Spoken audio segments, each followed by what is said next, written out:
Then he went out from there and came to his own country, and his disciples followed him. And when the Sabbath had come, he began to teach in the synagogue, and many hearing him were astonished, saying, "Where did this man get these things? And what wisdom is this which is given to him, that such a mighty works are performed by his hand? Is this not the carpenter, the son of Mary, and brother of James, Joses, Judas, and Simon? And are they not his sisters here with us?" So they were offended at him. But Jesus said to them, "A prophet is not without honor except in his own country, among his own relatives, and in his own house." How now he could do no mighty work there, except that he laid his hand on a few sick people and healed them. And he marveled because of their unbelief. Then he went about the villages in a circuit, teaching.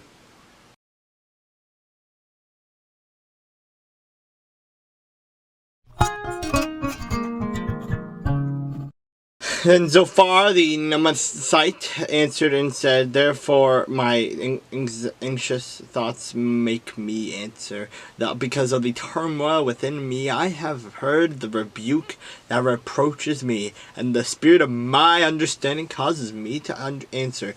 Do you not know this of old, since man was placed on earth, that triumph of the wicked is short, and the joy of the hypocrite is but for a moment?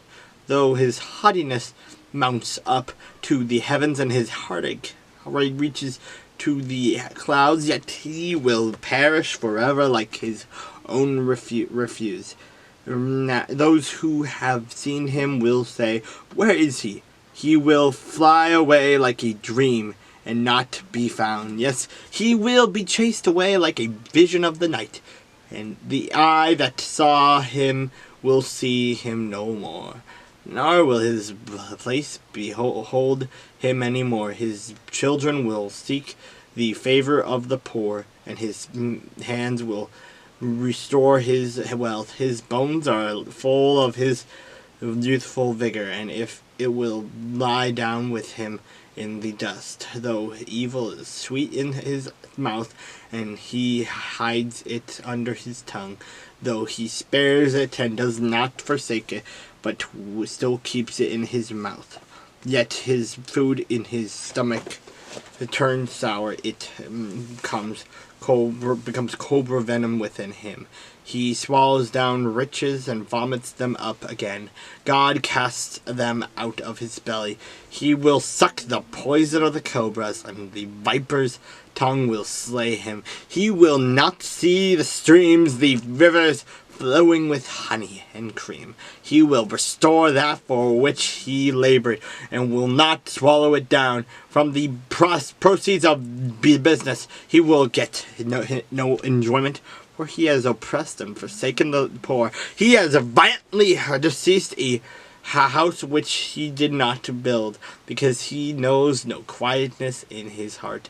He will not save anything he desires.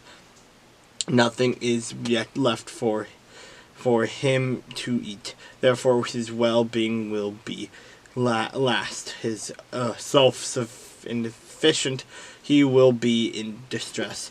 Every hand of misery will come against him.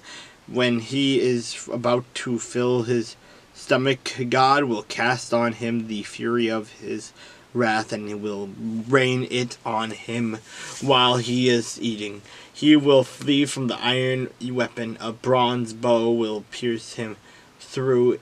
It is drawn and comes out of the body, yet the glittering point comes out of his gall.